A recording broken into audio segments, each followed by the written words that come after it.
Well, Lupe Fiasco is now going to be teaching. He's set to teach rap at Johns Hopkins University. Johns Hopkins, that's for medical school, right? Like the best.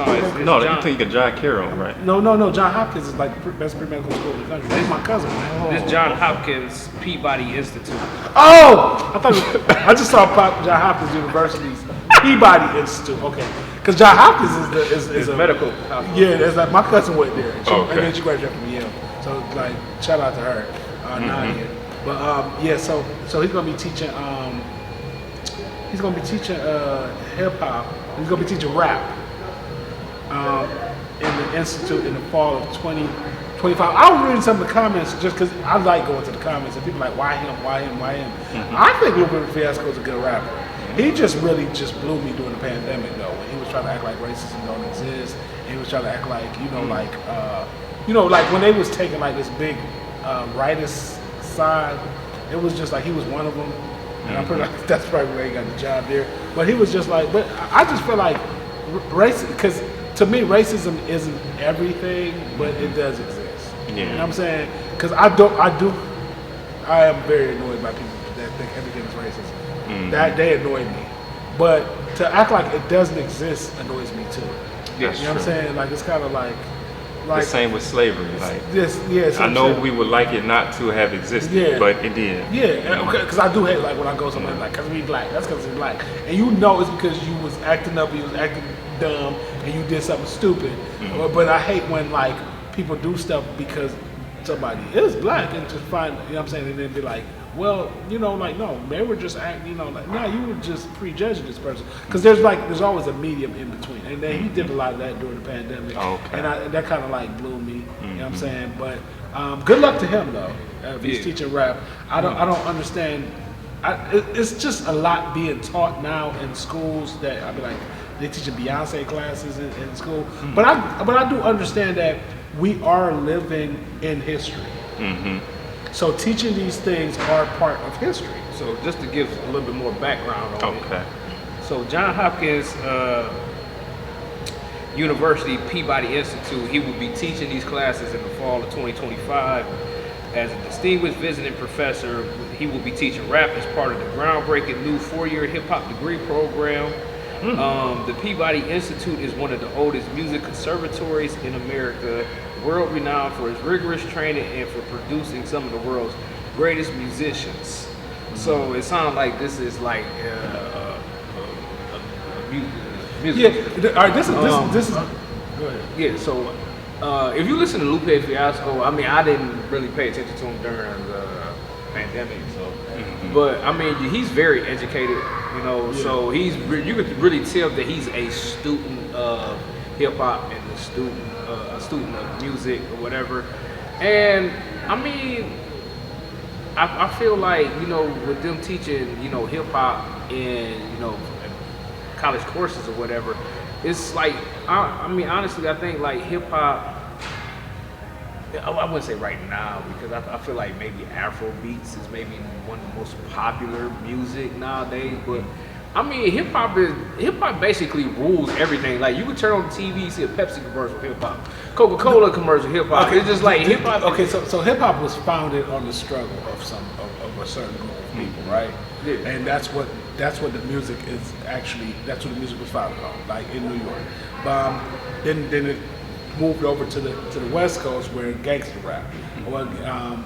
And all right, so do you think there are going to be people like, oh my God, they're going to school to learn this stuff? So where is the whole idea of the whole ethnicity based part of, because a lot of people feel like when you rap, it's about the struggle.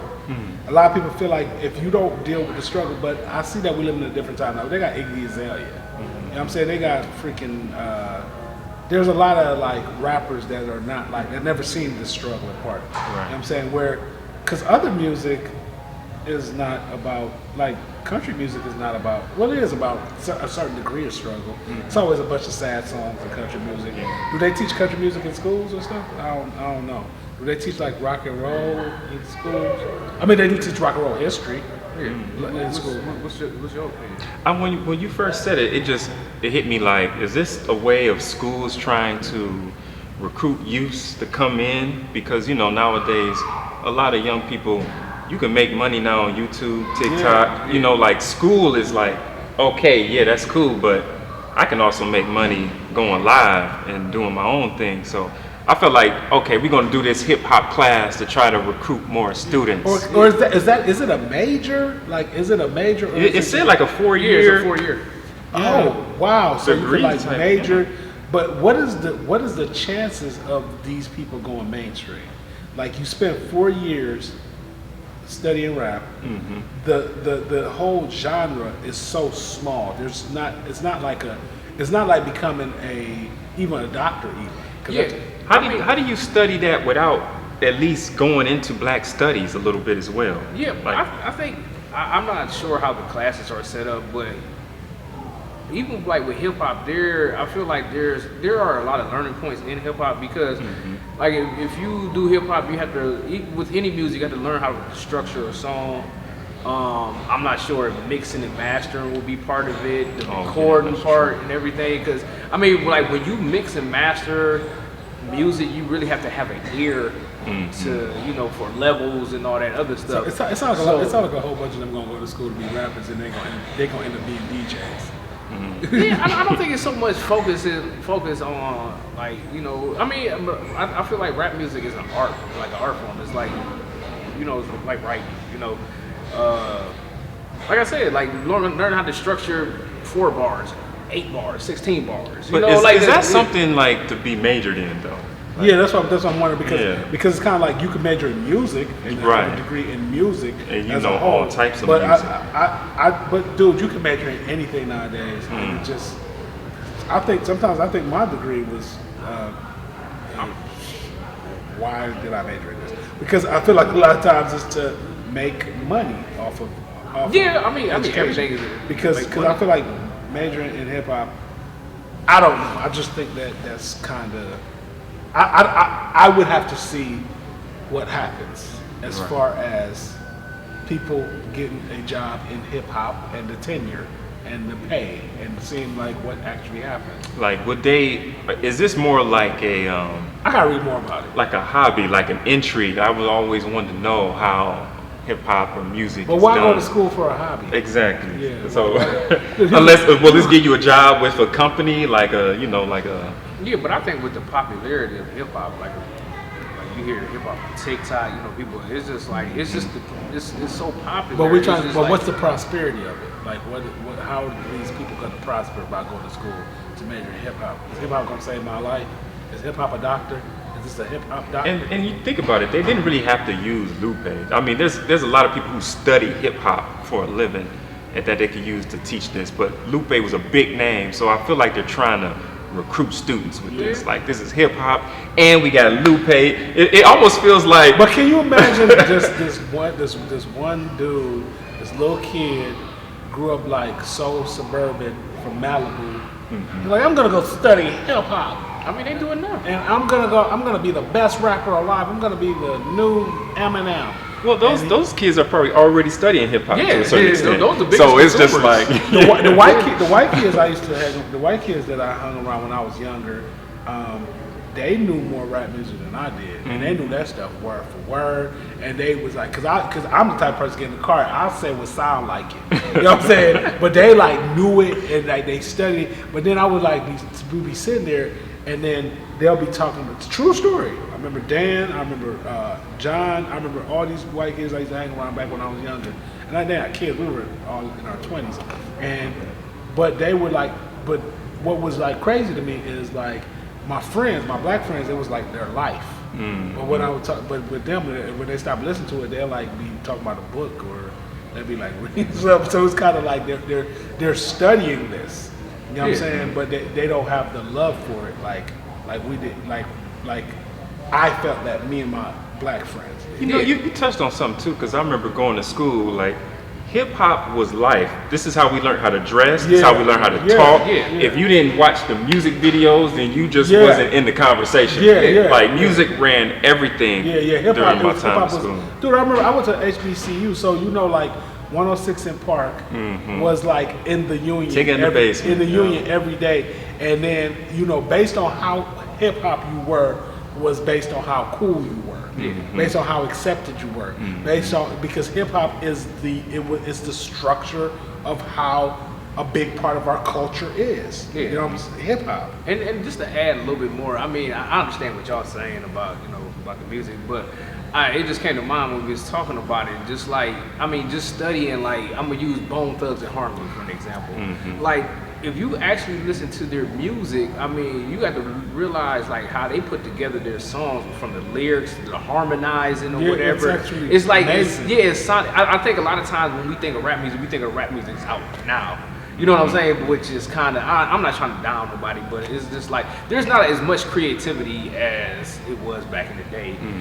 Because back in the day, you built yourself, back in the day, you built yourself not trying to sound like anybody. Now, you have to sound like somebody in order to, you know, get paid. But there's still some creative rappers. Yeah. But I feel like back, I sound like an old man. I just feel like it was a lot more creativity. Like, you knew where. But there were a lot of dumb stuff back then too. Yeah, it was dumb. Yeah, it was dumb, but it was a lot You sound more. old. You sound judgy. No, my nephews are rappers. But I mean, but what I'm saying is, like, when we was growing up, you had your West Coast. You had like the Dog Pound. Then you had like styles like Bone Thugs and Harmony. You had Twister. You had Crucial Conflict. Then you had Which is the the East. same thing. You had the East Coast. But they're all good. But they Bone was the wasn't. best though. No, I mean, like, if you honestly listen to Twister, Bone, and Crucial, they sound they just rap. The only thing they have in common is they rap fast. If you listen to how they rap, they have different styles. It's different styles. Bone was very harmonized. Yeah, 3 6 Mafia. You know, Bone was very chanty. Like, if you listen to Bone, it was very chanty. It was could get you in like a different. It could get you in a very different element. It's like it could actually put you. It's spirits. It's like it bring you in a different type of spiritual realm when you listen to Bone. When you listen to Twister, it was more. It was chanty, but not as chanty as Bone, because it was a different like sounds coming from everywhere. Where Bone was like so amazing to me. Like, when I used to listen to Bone back in the day, I used to be like, this is some music. You know what I'm saying? Twister was really good too. And I used to try to rap like him. I'm like, man, forget it. I'm just saying whatever I want to say. And then I wasn't a big Crucial Conflict fan, because I felt like they tried to sound like Bone. I'm sorry. Conflict was hard to be. Yeah, because you're from Akron. Because you're from Akron. Yeah, Akron was very crucially conflict. You keep talking about Akron. I moved to Cleveland and we met a few cornballs too. Okay. There's cornballs everywhere. Exactly. It's just more in certain areas. But it just so happens more corn in Akron. I ran into some snakes. No, I'm talking about corn as far as cornfields. I wouldn't talk about cornball. It's a lot. It's a lot of snakes here. The reason why there's way more snakes here is because Cleveland is a small city where we feel like we're a big city.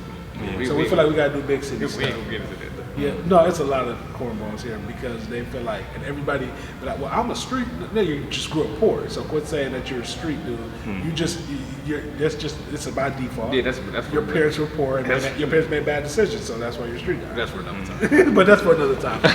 And I'm not saying every street guy is like that, because some people actually did grow up in the street, and they actually did grow up in like where they have a different idea of how life is. But there are certain dudes that I know that, no, your parents were just irresponsible people. And they created you, and you're a loser. But I'm joking. But no, you're touching on something, because at the end of the day, we all have a choice. Yeah. And you chose this lifestyle. Yeah. At a certain extent, you can't continue to blame parents or your upbringing, because you end up getting exposed to other options. Yep. But you chose to stay in this option. Yep. You know? Yes. Choices. Yeah, and I don't want to talk too much about it, because I'll probably leave out of here and then. Like, a lot of people don't think I'm from the hood. Like, I went to East Tech. You from the hood? Yeah. They thought I went to Solon. Like, people was like, I thought you went to Solon. See, like, because you coast with it. yeah, I don't coast with it. That's what you talk. Yeah. I thought you were from like Cleveland Heights, because Cleveland down the way. Cleveland Heights got a lot of like coolness, but they still. They have, do. Like, it's a different. Yeah, it's a different Cleveland vibe. It's like a. It's a lot of coolness in Cleveland. Hey, Heights. shout out to my Heights folks. Dude, shout out to. Never mind. Shout out to Akron. Wasn't that girl from that show on Akron? Yeah, shout out to Akron. Okay. Why are you looking like that? He looks salty. He was Why are you salty?